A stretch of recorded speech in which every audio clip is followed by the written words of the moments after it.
from Fox 5 Atlanta. Georgia senator barred from House over comments.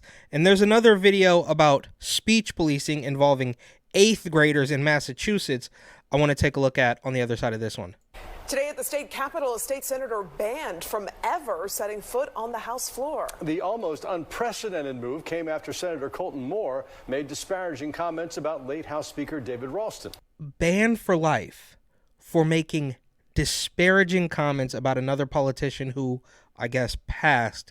This is wild. I mean, I think we passed the Rubicon. Maybe that happened a long time ago and I missed it, but we are on another level. Fox 5's Brittany Edney is at the live desk, and Brittany, it was a clearly explosive session. What led up to Moore's banishment? Yeah, Courtney, well, on a day meant to honor the late House Speaker, State Senator Colton Moore made controversial remarks, a move that was met with a quick and rare response from Georgia House leaders. Controversial remarks. Now, we know by now that controversial could literally mean anything. If you're not buying into the radical gender agenda, that could be, literally anything could be considered controversial at this point. But that aside, it's still right. Is that the bar for getting rid of somebody forever? Is just a little bit of controversy? As the Georgia Senate considered a resolution to name a building at the University of North Georgia in memory of the late House Speaker David Ralston, State Senator Colton Moore.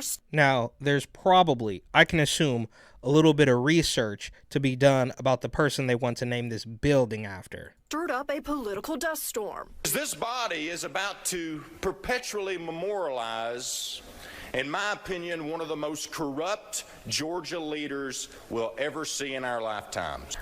Yep, that actually makes perfect sense. This is why they praise Harvey Milk. I mean, all the way down to Saint, the patron saint of fentanyl, Big Floyd, right? They're going to praise all of the worst people. The politicians are criminal. The government employees are criminal, which, of course, creates criminals as citizens, residents of these cities across the country. Blasted Ralston's work as a lawyer and urged senators not to approve the name change. And I guess, I don't know, we're going to keep watching here. It's a short video, but so this man called a fallen politician corrupt, and that was enough to get him banned for life. We got decorum, rules here in this chamber. Words which were heavily attacked by senators on both sides of the aisle. He was a great man, a great mentor. And it looks like, for the record, if it matters, the man that they're getting rid of has an R next to his name, as well as this guy who is praising the person they want to name the building after also has an R before their name or next to their name. So, like I said, there might be a little bit of research that needs to be done into that person. And a wonderful friend. And it goes without saying quite clearly, there's a great chance that the Republican praising this person, I don't know. I don't know any of these people from a ham sandwich, but the media always likes to make it out like, oh, well, even a Republican said, so what, bro? What are you talking about? Donald Trump is barely even a Republican at this point. We all remember, well, okay, I guess we don't all remember, but he was a regular New York City Democrat way back in the day. Then they claimed he was, totally far right, and then he completely reformed the Republican Party. So the old uniparty hack shills of yesteryear, they're gone. That is a dying breed. It may already be dead. There was a measure of caring about the institution of the General Assembly and the House that Speaker Ralston held dear that made it worth it for everybody to serve. Well, there was a level of caring, of course. This guy with his glasses, he got a little D next to his name, and it's just like the theater is through the, and I'm sure it's probably been like this for many, many years now, but we need to just drop the act and get a little bit more authentic. And I can't believe I'm saying this, but I'm in a hoodie almost every day of my life. But shout out to Fetterman, who I guess is at least a little bit more authentic in that way. Now, I'm not saying that if I was in the world of politics, I wouldn't, clean up, shave and put a suit on. but that is a step in the right direction, I guess, towards being a little bit more authentic, unlike that lady, that Republican lady who gave the State of the Union rebuttal. It was super Minnie Mouse dramatic reading that stuff, and all of it's all political theater. AOC crying outside the parking lot, and people slamming their head on their hands on the desk. It's all just completely theatrical, but I guess they have to be so extreme to A, get the attention of the public, and B, as the old saying goes, politics is Hollywood for ugly people. And this guy is sort of proving that point here. Including Democrats, even when you didn't get what you wanted. House Speaker John Burns, visibly angry and emotional, addressed Moore's comments in the House. This is a fully grown man with an entire head of white hair, and he is angry about comments. But you guys got to toughen up. Comments impugn the integrity of my dear friend, and we all know they were not true. The Speaker then took swift action. No time in the future will the senator from the 53rd be allowed to come into that any room or any property of the Georgia House. An announcement met with a standing ovation, and a decision he confirmed publicly with the doorkeeper. Corey, you have your orders. We expect you to enforce them and carry them out. Wait, so is it really just that simple? This guy can just say, you have impugned the integrity of my former colleague, so we're going to ban you for life. Is that all it takes? What is happening? Now, a resolution to honor the late House Speaker was adopted. The only vote in opposition, not surprising, was Moore's. We did reach out to him for comment, but have yet to hear back. All right, there's a little bit more, because the establishment needs to shut up some 8th graders in Massachusetts. From WCVB Channel 5 Boston, 6 middle schoolers in Massachusetts arrested for racist bullying, DA says. Now, that's the title of it, but I think what's actually happening here, I saw the headline, but I haven't watched the video yet. They're talking about a racist group chat, not real bullying, not pushing, shoving, punching, swirlies, nuggies, Indian burns, none of that. I think this is all about a group chat that one of the friends, fake friends, no new friends, leaked to the press, apparently, or leaked to a parent, and then the parent leaked to the press, because the parents in Boston are still so diluted that they think people should be arrested for this. And I guess it makes sense, because there's also in the Boston area, I believe, I don't know where Southwick is, somewhere in Massachusetts. I think it's a pretty small state in the grand scheme, but that aside, there's also people in Massachusetts taking in migrants, and one of them is so happy because Uy Guy, the Talawanje, whatever the Spanish-speaking Haitian migrant, loves to cook for her host. But that's a completely different story. It's not often that a DA will call a news conference to announce charges against some juveniles. But in this case, the DA sent a message. Wait, the DA, this guy, okay.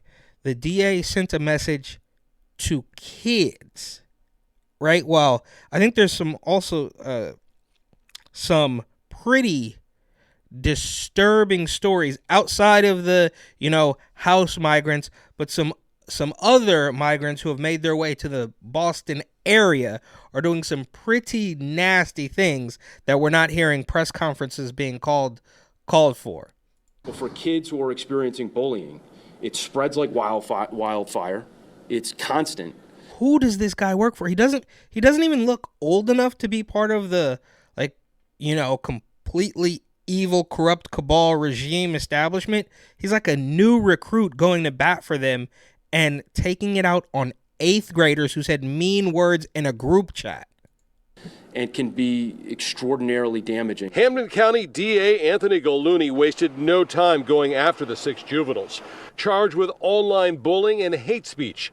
Charged with, when did that, I'm not a lawyer, I'm not a doctor, I'm not a scientist, but when did online bullying and hate speech become a crime? What are you charging these 8th grade? This is crazy. targeting 2 fellow students in an online mock slave auction, including. And there you have it. That's why. Oh, it's because the online. So the headline says 6 middle schoolers in Massachusetts arrested for racist bullying. DA says nowhere in that headline does it say that it was online. It was a group chat about a mock.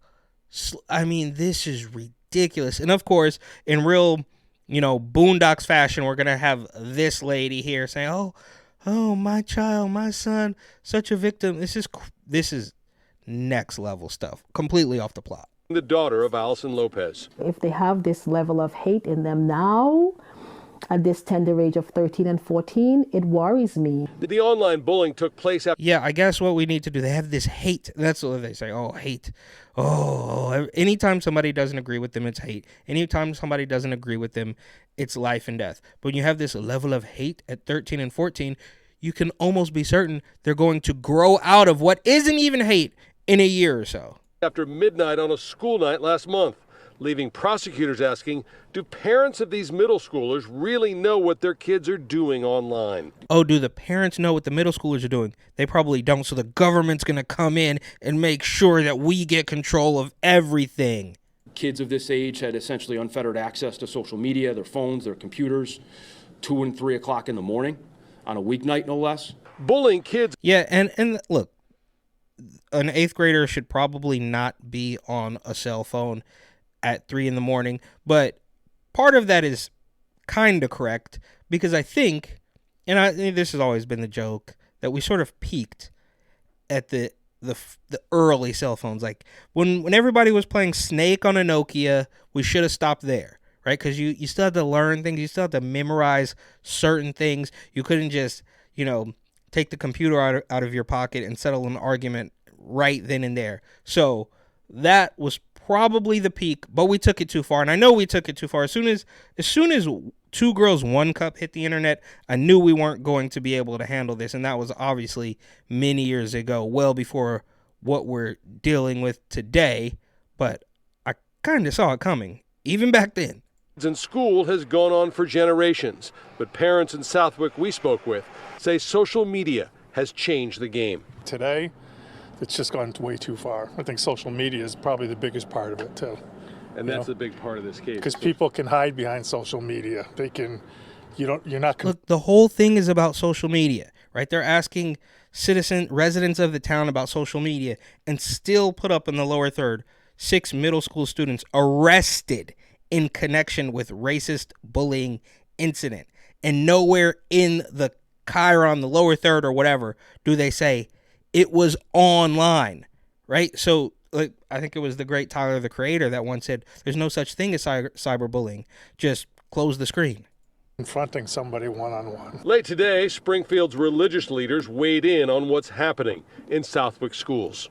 So as long as these attitudes continue to get passed down from generation to generation, we just continue with the same old cycle of racial bias that has existed in America since its inception. Really? Does this guy, I've heard this name before, Bishop Talbert Swan, I don't know too much about him. I think he's a weirdo race baiter.